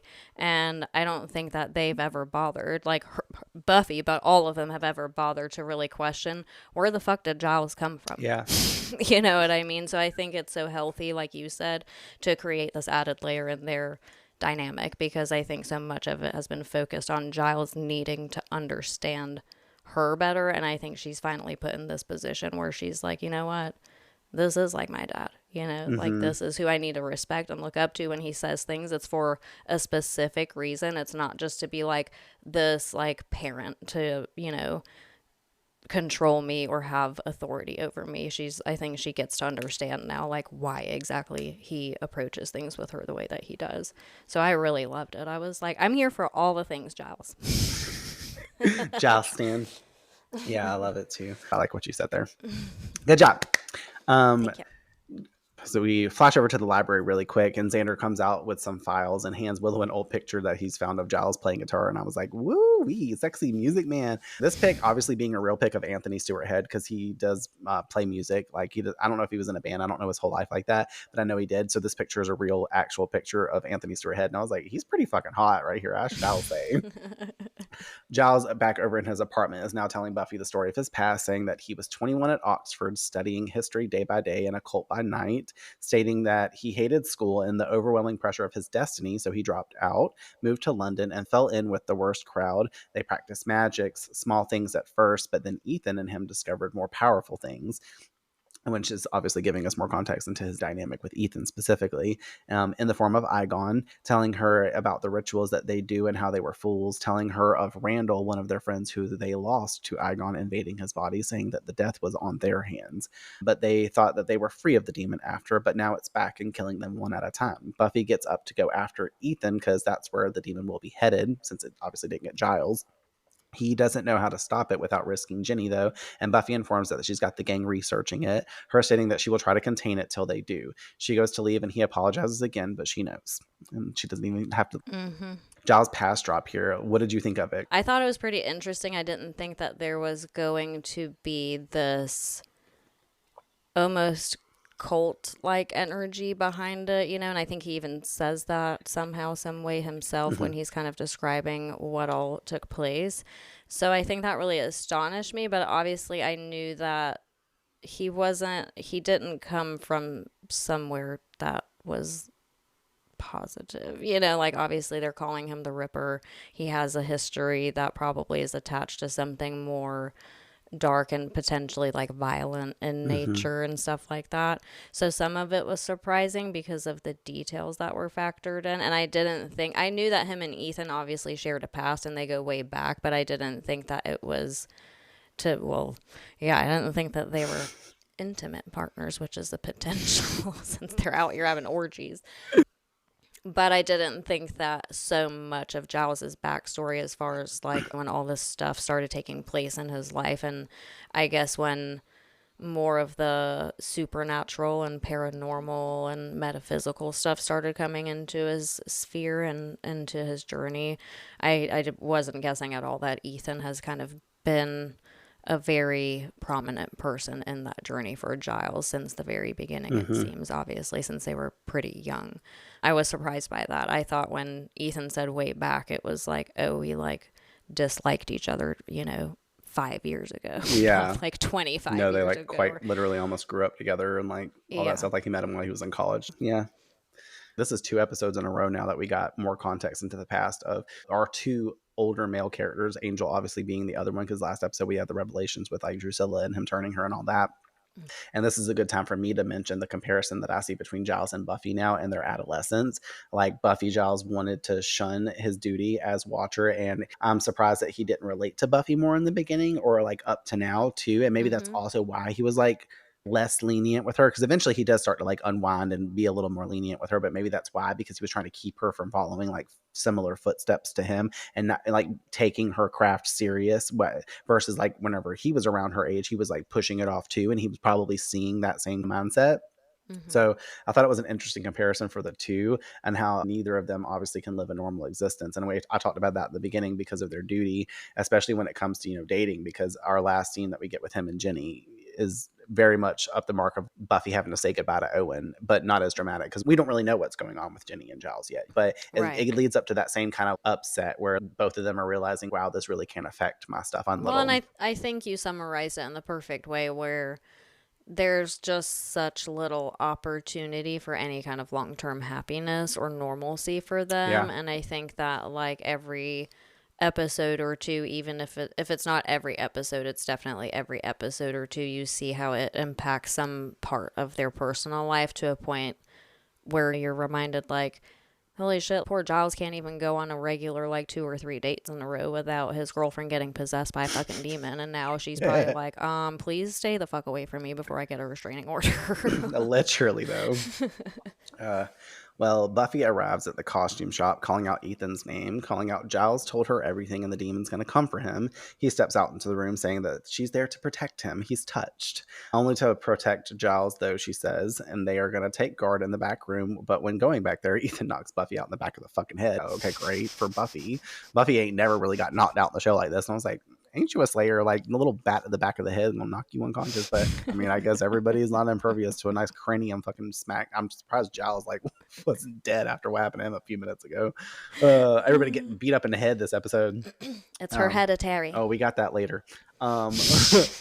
When she awakens, she is strapped to a table, looking like she's about to get a massage. But nope, just a tattoo Buffy. He's going to brand her because he likes himself more than her, he says. So if the demon comes for him, it will go for her versus him. Because the tattoo is like a homing beacon. We'll just put that in there too. Moving over to her with needles dipped in ink to brand it on her neck. Another part of this scene that really pissed me off, though, was like Buffy was having a hard time with this rope that's holding her arms underneath the thing. And I was like, if you're a Slayer, we watch you kick down doors and all this stuff, you could pop that fucking rope. Like, there ain't nothing telling me that you're struggling with this. Like, thankfully that little screw was conveniently placed under there later, but like, state board about to come for whoever's massage table that is, just saying. At the library, they're still trying to figure out how to kill the demon. Cordy, reading from a book, says that if you cut the heads off of demons, that does the trick. Xander being like, oh yeah, let's find this calendar and decapitate her. And I was like, ah, shit, us arriving at this week's hereditary moment. Here it is. I wrote my notes. Well, Courtney, I hope you're pleased with this theme of decaps once again, because you called that out in season 1 and it really does show up. And I like that you did that, because I wasn't thinking that there was that much beheading in this show or like talks of decapitation. It all started with Dr. Greg, Dr. G. R.I.P. Dr. G. R.I.P.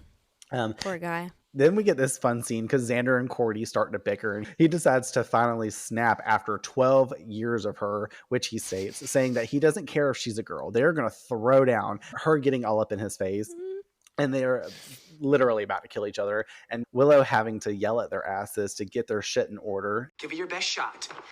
Hey! We don't have time for this. Our friends are in trouble. Now we have to put our heads together and get them out of it. And if you two aren't with me 110%, then get the hell out of my library.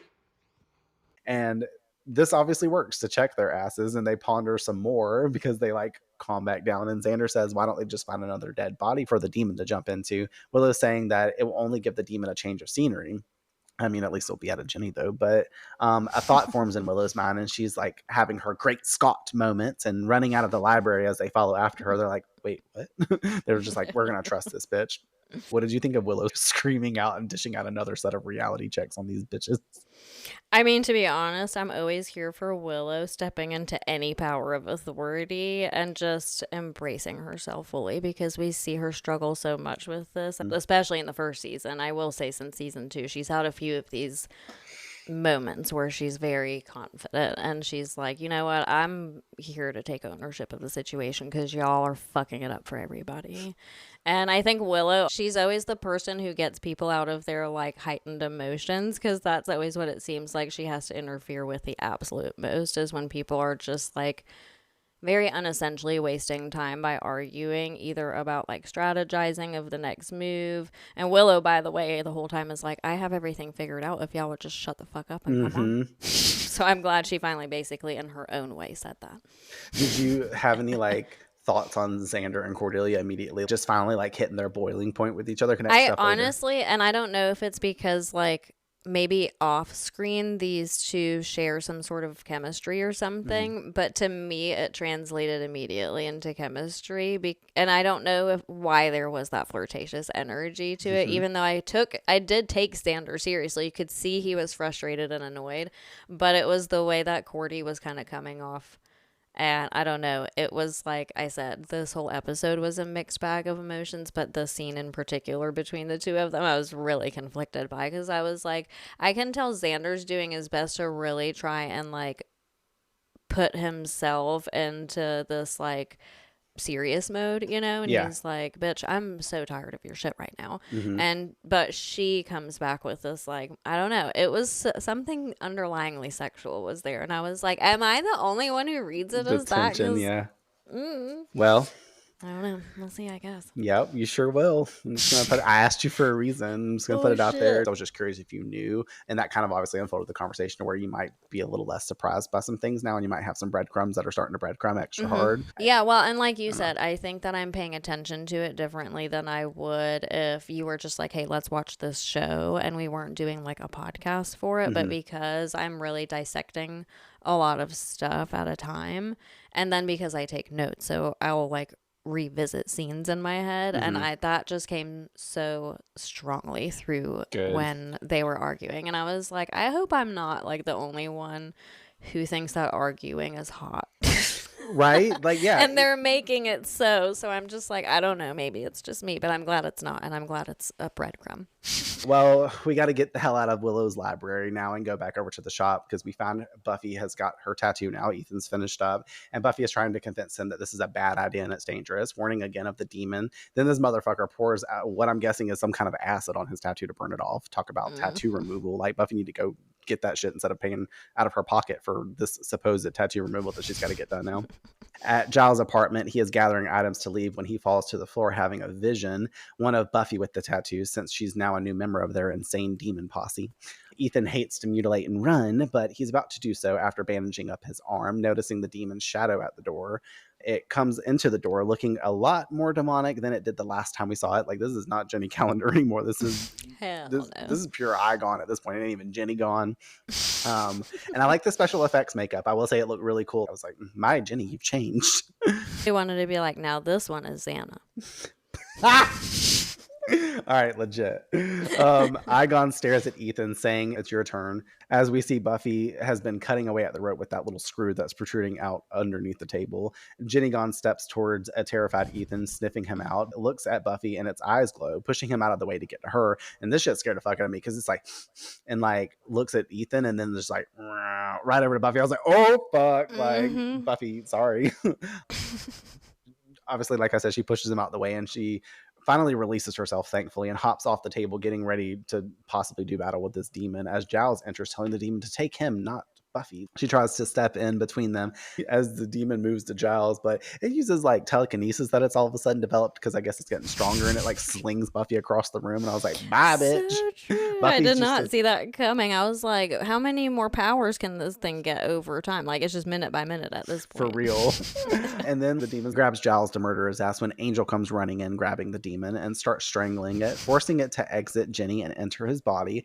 Throwing out there now, because this might be the moment where you were like, Angel just shows up out of nowhere. Willow went and found him and told him to go there, and Willow and Xander and Cordelia were following behind him. Angel just happened to run there and get there first. I know, but still, it just totally backs up my statement that Angel don't think twice about entering a room in the dark. He's just like, I'm here, and no one knows that I'm coming, but I'm coming. Literally. They could have been like, another demon, and staked his ass. Truly. I was like, who the fuck is this? And then I was like, oh, of course, it's Angel. Yeah. Well, he attacks the demon, obviously, starts strangling it, forcing it to exit Jenny's body and enter his.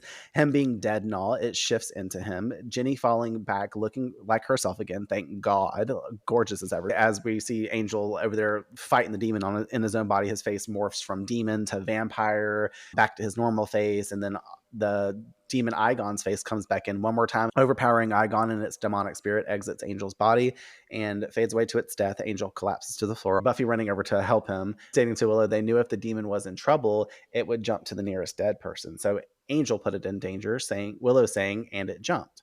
Angel offering, he's had a demon in him for a couple hundred years, just waiting for a good fight. Winner and still champion, Buffy says to him.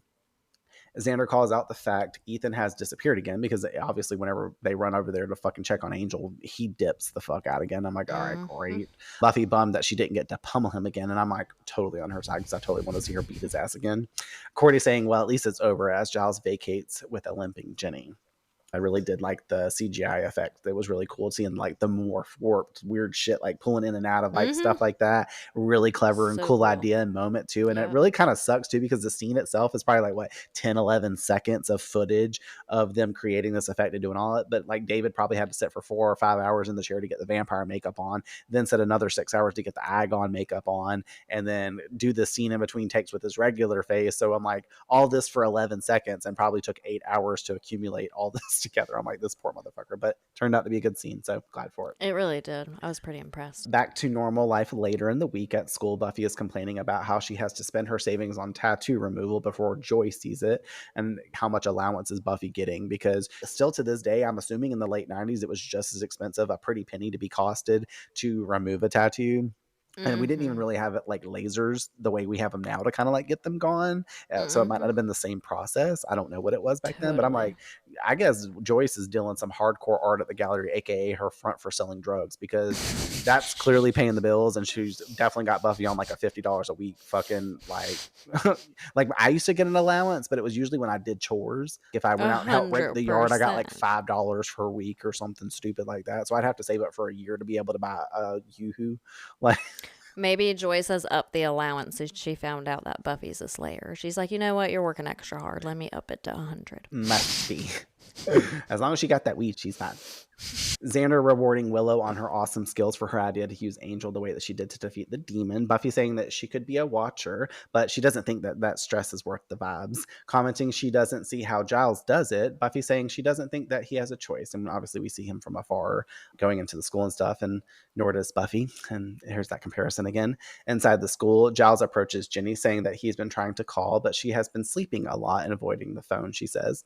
He tries to ask if she's okay and if there's anything that he can do to help, but she is not okay. She's coping, she says. He offers to get together sometime, reaching out to touch her, and she backs away from him, claiming, yeah, sometime. And we know in her stance, her body language and everything that she's like, probably not. So no. I'm like, clearly setting a boundary too and dipping to get back to her class. And it's interesting how this turn of events has been foreshadowed since the start of season 2, because in some assembly required, their date night was interrupted and Giles is very apologetic over it, but Jenny is okay with it. She's like, we'll go on date number 2. And then at the end of School Hard, Giles comments again that he understands if Jenny wants to start avoiding him. And then she just locks, arms with him and walks off. And she's like, it's fine. Like, I haven't been in danger. Letting us know that there's been underlying concerns for him, the fear element that Jenny might leave him because of the instances of like what she could get wrapped up into. And this episode, obviously the possession got her. So not just literally, but mentally got to her after the fact. Like it's fucked with her head. So she wasn't into the element of danger now, and it's affected her. And it's pretty bum-worthy because unfortunately Giles' fears have now come to fruition, that it's kind of been setting it up for Giles, saying that he's like thinking on these things and being like, damn, this bitch ain't gonna want to be with me because of this. You know what I mean? Like it's a hindrance. It's like an underlying worry that he has. Yeah. That's here, but yeah. Well, we get our last scene. We see Buffy standing behind Giles, having witnessed the awkward interaction between the two. She comes up to him asking if he's okay, and he isn't sure, but feels that she may not forgive him, telling Buffy he never wanted her to see that side of him. She admits it was scary, that she is so used to seeing him be grown up that she's found out now that he's a person. Most grown-ups are, he says, also saying some are even short-sighted, foolish people. Her leaning up against the wall beside him saying, so after all this time, we do have something in common. Apart from being a little weird is kind of okay. He smiles at her and she comments on how they're probably supposed to be training, her pulling out a CD saying that she's got just the music, egging him on to go ahead, say it. He knows he wants to. And once again, he describes her music as meaningless sounds, aka noise. Feel better, she asks, and he says, yes. They walk off together. We fade to black, and here endeth the episode. And I do have to note, Buffy is saying that she thinks that they're supposed to be training now, and the clock behind them on the wall reads 8:34 a.m. These motherfuckers just got to school. Bitch, you're supposed to be in class, not training. I'm just saying, this school, this girl, I'm done. It's fucking crazy. Nothing makes sense about their day-to-day schedules, I will say. All right, well, now we can move into closing thoughts on the episode. Any last things you want to say that won't come up in a little bit? Yeah, I think overall, I'm just relieved to have a little bit more of a backstory on Giles, despite the seemingly unfortunate circumstances, because it feels like Giles, obviously, we've been opened up to the world of reality, which is that Giles is in fact a human being and has his own struggles, and we have all just never paid attention to it. Absolutely. Yeah. It's a good one for that. I wish we could just go back to the beginning to say for starts off, because Giles and Jenny were just like, she was getting ready to make him squirm and they were happy and kissing and it's all great. But Unfortunately, we can't. And it's fun because this episode explores them in a tragic way in that sense. Earlier, I said it sucks that Giles' past came back to bite him in the ass and it ruined his blooming relationship with Jenny. A caution for us all and lesson learned through Giles that what we do now in our lives, especially that of reckless energy, really could affect our future. We see it all the time with when stuff resurfaces, for celebrities or anything like that, and people, and it affects their current standpoint. But honestly, I think I'll be enjoying this episode a lot more moving forward in my future rewatches. Also, still anticipating the next 2 episodes for sure. Like, I'm not going to give up and be like, I'm ready to skip it. But I think I'll appreciate this episode in a different way because of the way I watched it this time, just in general, because a lot happens in it. And I think it's a cool situation happening. I did a little bit of research just to see what other people had to say about the episode. And once again, referencing Shangel's reviews online, writes in their review of The Dark Age, quote, I love hearing about Giles' past, probably more so than any character in the Buffyverse except Angel and Spike. Giles has always been the dependable Scooby. He's always been shown as a character who is in control of his own life. He's highly organized, very focused, very intelligent, and thus far into the series, he's been played as a character who is, dare they say it, a little mundane. In the first 20 episodes of the show, Giles has been intentionally shown as a character that is a little boring in his social life. He loves reading, he loves tea, and he loves research. This episode explains why Giles is like that. Giles enjoys a quiet social life and would rather spend a night in reading a good book than being out in the world partying because he was partly responsible for killing a human. Let that statement sink in for a moment. Giles was partially responsible for the death of his friend Randall. If Randall hadn't died, would Giles have continued to rebel against being a Watcher? If that's true, we'd have never arrived in Sunnydale. Would he and Ethan still be friends if Randall hadn't have died? In a lot of ways, Giles' guilt over Randall's death is the most important thing that has ever happened in his life.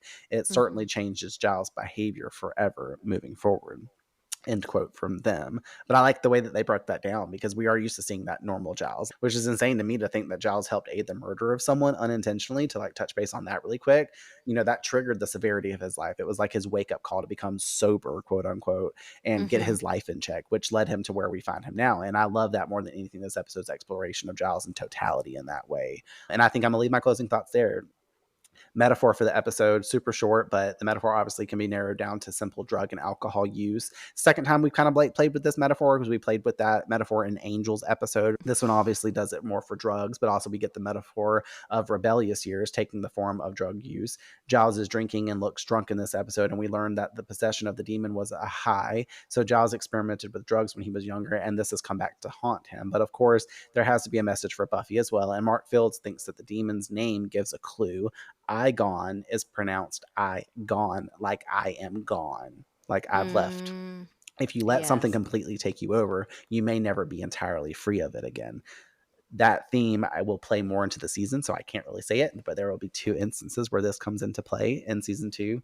Mark also lists that Angel has a bit of something to take notice to in this one. This is the first episode that he is willing to really put himself on the line. We've seen him in the past episodes help the group fight vampires and such, but nothing overly outshining characters like Xander in the line of battle. But in Lie to Me, Buffy wasn't sure if she could trust him, but him taking this act to rid the demon from Jenny and risking his life because he could have possibly gone with the demon. Mark seems to think that it's convinced Buffy, and he plays it to say that there's a reason for this and it's coming soon, to breadcrumb us a little bit more into that type of stuff. But I thought that was an interesting take because that's not undoubtedly wrong. That is exactly what happened, because that could actually, last episode was all about lies, and now truths are really revealed this episode. So that's true. It's a fun mirror from episode to episode when you really think about it.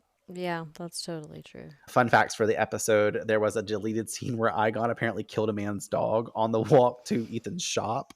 I don't know why. I didn't want to include the dialogue because it was pretty fucking awful, so I'm just going to leave that at that. Oh my God. It had a little paragraph from the script of what it was originally supposed to happen, and they cut it. They didn't do the scene or whatever. There's obviously a reason for that. Yes. Giles' comment, "and the rest is silence," is a phrase both Buffy and Derek used in the original film and is a line from Shakespeare's Hamlet. Robia, who plays Jenny, states that the makeup almost brought on an anxiety attack, quoting that they put the stuff all over your eyes and ears. All you have are 2 little holes to breathe out of. And having thought about jumping out of the chair and ripping the stuff off of her, she obviously didn't do it. But I was like, ooh, this obviously gives have you ever watched somebody get a cast made and they have to put this case on them? Yeah, that puts things into perspective. Yeah, you're totally just terrifying. Yeah, and that's you're like a stuck prison there. for your And then you can face. only breathe, so you can't move either. So you only have that little bit of oxygen that you can pull in through your nose. You can't like take a deeper breath I and would exhale die. if you wanted to. Like you have to Nope. breathe I'd be slowly. so dead. Exactly. I was like, there ain't no way that I would want to do that. So props to anybody that's ever made a fucking monster mask, because they have to obviously do that to get your facial feature so it fits best on your face. You know, Robert Yeah. Englund, everybody else that's ever played a monster in a movie, Makita, all the things. Yeah, I love it. let's jump into our final slays. Final slays. Yeah, the Dark Age, final slays for the Dark Age. Turn into the gospel real quick. What are your quotes for the episode? I have a few, and I'll say the one that I don't think that you covered because that will be the best one. But I like when Ethan and Buffy are having their exchange and he's like giving her the tattoo, and I don't remember what he says exactly, but she's like, I don't want to be part of your group, and he's like, too late, I voted you in. Yeah. I was like, what? And then he literally follows that up with a time where he's like, I kind of like you, to be honest, but I like myself more. And I was like, well spoken for someone like Ethan. That just like sums him up as a character. Very Aries. Leo, actually. No, Aries rising, Scorpio moon. Leo sun. Yes. So apparently he's Lana Del Rey. Because that's her big Maybe three. the male form. Oh, my other one was when Jenny was like, the first thing we're going to do is Buffy. And Xander's like, did I fall asleep already? Mine was Xander as well. My first one, it was, did you hear that, guys? Bonus day of class, plus Cordelia mixing a little rectal surgery, and it's the best day ever. Like, I just love his enunciation of it. Like, Nicholas Brendan nailed that line. Great delivery. My second one was Buffy speaking at the hospital about Giles forgetting, and she's like, Giles, who counts tardiness as like the 8th deadly sin? But then my favorite one, to top it all off, which I went into earlier heartfelt wise, was Buffy to Giles whenever she's talking about the monster showing up, how she beats them up, and then they go away. I really like that. It's very supportive. Yeah, that's true. I will say another one I really enjoyed was when she called the blood drop off situation Meals on Wheels. Yeah. Hot Wheels. Except not, because blood has to be kept cold. Cold wheels for the cold ones. Blood wheels. For the what is it? What was it? The lonely ones. That's what I was thinking when I said the cold ones. Regardless, getting into Shining Slayer, I chose Angel with a parenthesized US beside his name because it was Angelus as well, the demon within him that helped save the day. And Willow. Angel obviously makes the comment about the demon fighting or needing a good fight for a long time inside of him, and he defeats Igon. So I saw that as a great service to the gang, and obviously Giles and Scummy Ethan as well. And then big points for me go to Willow for being the smartest of our group and having the epiphany to utilize Angel in this way. Smaller points to Xander for triggering her chain of thought beforehand, though, because he was like, well, maybe we could just get a dead body for the demon to jump into. And then Willow had that unraveling moment of thought. Cordelia didn't really lead anything except kicking Ethan earlier. We talked about it before coming in here, but we're saying everybody kind of had a group effort for like totally true awarding of Shining could be Slayer. One of those like universal collective Shining Slayer moments of the episode, which we haven't had before, everyone really. did have to pitch in, because at least Cordy did do more than just kick the guy, which is she did tolerate Xander the whole day. So kudos. All fucking day. And then help showed up. She was even at the shop. Like, she ran off with them to the damn shop. She didn't go home again. She was there right there in the thick of all of it. So that's really cool for Cordelia. And like you pointed out, she could have gone home like long ago, you know, back when they were at the library initially, and she opted to not do that. So it was a group effort. My initial Shining Slayer was the same as yours, which was very obviously Angel, for basically sacrificing his entire vessel for this whole exchange and just being here for it, you know, because all Willow had to do is go get him, and he was like, okay, I'll be there. Like, no questions asked. I'll pop up in the dark as I always do. Exactly. And I will say that I can't let this episode go by and not, at least in some portion, acknowledge Giles as the Shining Slayer, because I feel like he had to like wage a lot of wars this episode internally. He obviously had to go to places that he didn't want to go, because he spent the good portion, the first half of the episode, being like a borderline dick to everyone, especially Buffy, and just trying to really keep people at an arm's length, it seemed, because he didn't want to go there about his past. He didn't want to unleash all of that information. And I know that was in a way to not burden Buffy, especially, or anyone else, I'm sure, Jenny. But inevitably he did. He had to kind of let his guards down, and he had to almost tell his story in a way that is humbling, because like you pointed out, there is such a parallel between Buffy's story and between Giles' story, where they have this diversion to their duty that seems like a reflex initially, and it takes a lot for them to really surrender to it and accept it and embrace it with all of its flaws, because like we said 1,000 times, it completely impacts their personal life, mostly in negative ways or in inconvenient ways. So I think that I think he's a shining slayer in a way, because he, like I said, he had to get kind of vulnerable and let his guards down, and he couldn't protect this one kind of piece of him that he wanted to shield everyone from. So yeah, kudos to Giles. Yeah, the whole fucking Scooby gang got this shining slayer this week. What the fuck is up with that? I love it. Yeah, well, unfortunately, Jenny didn't get anything, but we're going to give a small little moment of sadness for her. No, unfortunately for Jenny, she got possessed too quickly to have a chance. Well, guess what? Jenny ain't going to be standing behind no doors no more. At all. Better not be. She only walking through open door frames. She said, nope. What was giving you the weekly wigs? Deidre. I did not expect that. I had a struggle for a minute to figure out what my weekly wigs was going to be. Listen, I just couldn't. It's her face. It's the whole situation. Like, the fact that she looks the way she does, and a normal person would be like trying like all hell to run away from just that face alone. Like, you wouldn't even have to be coming out like with your hands out like, I know you're going to choke me. I would just be running away from your face. And so the whole thing gave me the weekly wigs, really, because fucking Philligon over here is just like, yes, please choke me. I'm into it. Oh my god, that's so funny. And it's he did nothing. I've never seen a person surrender to their death like that. He just turned around and basically gave her his throat. This makeup on Deidre too, like she was decomposing whenever she found him. Rough. But she's also like, you could tell Deidre was a very pleasant woman. She was wearing a cute little dress and had flowers all over it. She had a little sweater vest. You could tell she meant well. That's all I'll say. But Deidre got turned out. She was living the life of Giles. Like, she was living the new life of Giles. She was actually content and happy with her life, and all of a sudden this demon come back. Like, she was the first off the list to go too, which kind of sucks for her. Well, technically Randall was, but that's who Randall was. Remember last episode you were like Randall, and you're like, no, I mean Daryl. I breadcrumbed myself last time. Love it. Honestly, for me, I gotta place Ethan here for the moment that he gives Buffy the tattoo in order to divert 𝐼𝒂𝒏 onto her. Like, not only is that a felony assault on a minor, it's just plain coward energy. So I called him a cowardice person earlier, and this little rat escaped again as well. So I'm just like, motherfucker, you wigging me out. I, like Buffy, really wanted to see her beat him up some more. So yeah, Ethan Rayne takes the weekly wigs for me this time around. Slayerette predictions. I have to ask, of course, do you think Giles and Jenny are going to come back from this, or do you think it's possibly done?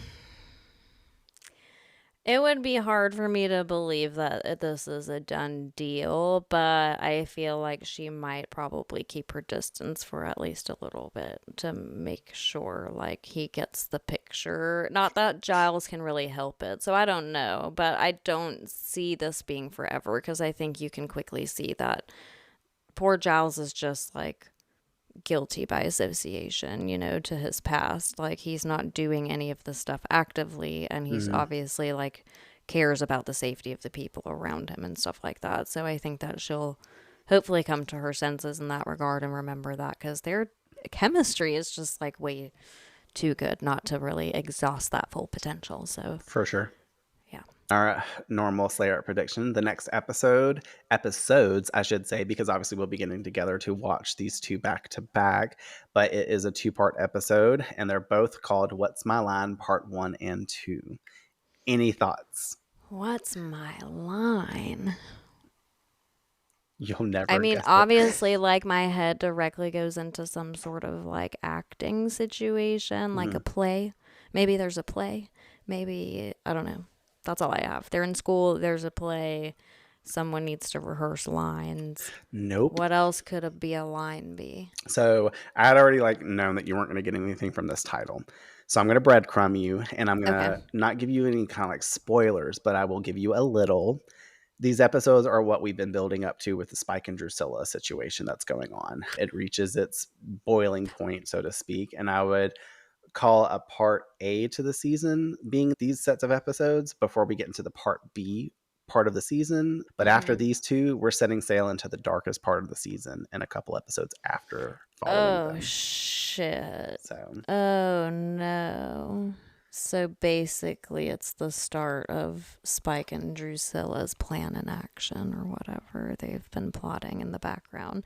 Because this, I will say so far, it's done good. The show's done good at making you temporarily forget their existence because it's these little filler episodes, you know, and then you're like, oh shit, wait, what the fuck are they doing? So yeah, oh no, that makes me actually very nervous. I'm glad that we're going to be watching these together. Courtney, I am so excited for us to watch it. You have no idea. This is this almost hits deeper, and there's still a couple more that's going to be wild. But I'm going to get the same vibes that I got from Prophecy Girl when we got to watch that together, and knowing that Buffy was going to die and sitting there waiting for the build up of you to see that, waiting for you to see her come back together. Oh, shit. And also this is just going to be really fun to witness the events unfold with the situation that's going on and all the other little just not a bunch of bad always doesn't go on. We also have our smaller things that are always around the episode that we can still laugh at, and there's great moments within that too. These are just these are big episodes. There's so much packed into them. That's why it's a part 1 and part 2. You couldn't just tell the story in one episode, so it's spread out into 2. And the first episode leaves us on we've seen cliffhangers in ways before, but this one leads you into a big one, and I can't wait to record that specific moment before we go right into the second one for you. So here we are. Okay, that's so exciting. Oh my god, I'm can you come to Asheville right now and watch it? Well, that brings us to a close. I hope you guys enjoyed our thoughts and discussion on the Dark Age. Let us know how you feel about Giles' backstory and Courtney's reaction to everything that unfolded.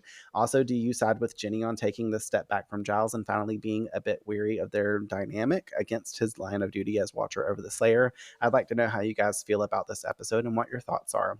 So excited to cover the next 2 episodes, as I just said, but we have a lot to look forward to with them and so much going on to speak about. So that being said, we will catch you guys back on the Hellmouth next week for What's My Line Part 1.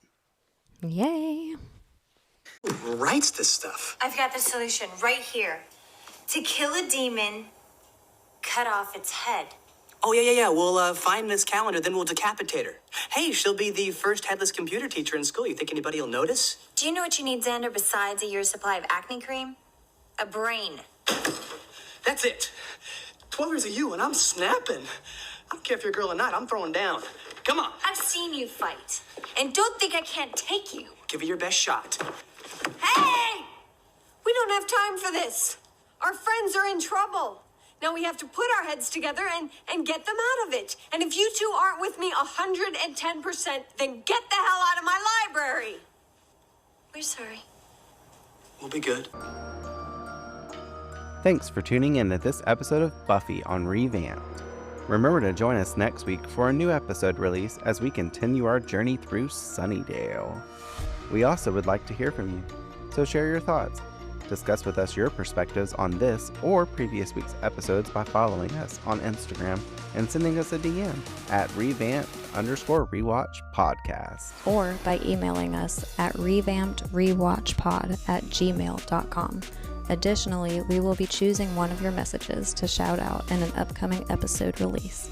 And if you happen to love abandoned places but prefer them vampire-free, check out Echoes of Elsewhere, an urban exploration podcast, where I interview urban explorers about the eerie spaces they uncover, anything from haunted schools, forgotten mansions, and tunnels that probably don't lead to the Hellmouth. From history to mysteries, tips and tricks of the trade, I dive into all things Urbex. Subscribe and listen wherever you get your podcasts.